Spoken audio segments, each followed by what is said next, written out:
3 groups in the Philippines have developed locally made ventilators to augment the supply needed to treat serious COVID-19 patients. That's according to the latest report of the Department of Science and Technology. To give us more details on the developments on these medical devices, we have Jen Calimon joining us live from Malabon. Good afternoon, Jen. So could you tell us which companies we're talking about?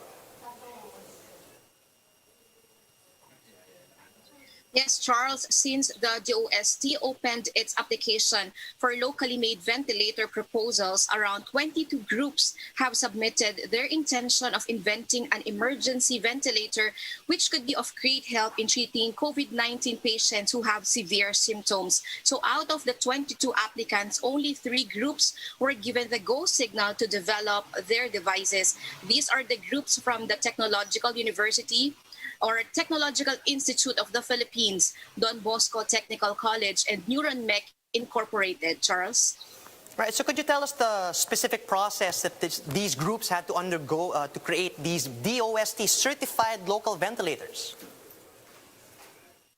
Yes, Charles, this group underwent several stages of development. Some groups used different types of technologies such as additive manufacturing, 3D printing, and once they finalize their devices using high-quality materials, they will undergo rigorous set of tests in terms of durability, consistency in the performance, endurance of the device, and most importantly, Charles, its safety components. All right, do we know when they intend to start production and or rollout of these ventilators, and how many are they expected to produce, say, within the year? Yes, Charles, there is no timeline yet as to when this locally made ventilators will start its production.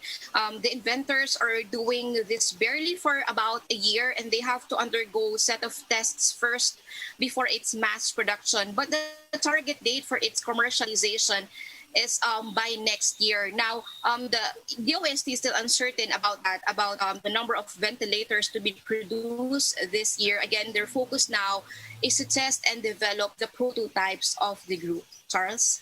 All right, could you tell us whether these ventilators are set to be privately funded entirely, or is the government shelling out funds for these projects? And if so, how much funding do they stand to receive? Yes, Charles, this project is fully funded by the government. The DOST is supporting the researchers and engineers in developing these prototypes. Now, as for the funding, TIP Group has received amounts or funds amounting to over 1 million pesos. Don Bosco's budget is 3.3 million pesos, while NeuronMech fund is 2.7 million pesos. So the total funds given to these groups is amounting to 7.1 million pesos. Charles? New technology, always, of course, good news. But then could you tell us about these challenges that the groups have faced as they're attempting to produce these ventilators locally? Well, Charles, for the TIP group, since they have started inventing their own emergency ventilators since June last year, one of the challenges really is the logistics. Since many businesses have shut down last year, they had a hard time procuring materials and supplies for their invention. But eventually, they managed to look for solutions for it. And also, they are grateful for the help of the DOST for making this project.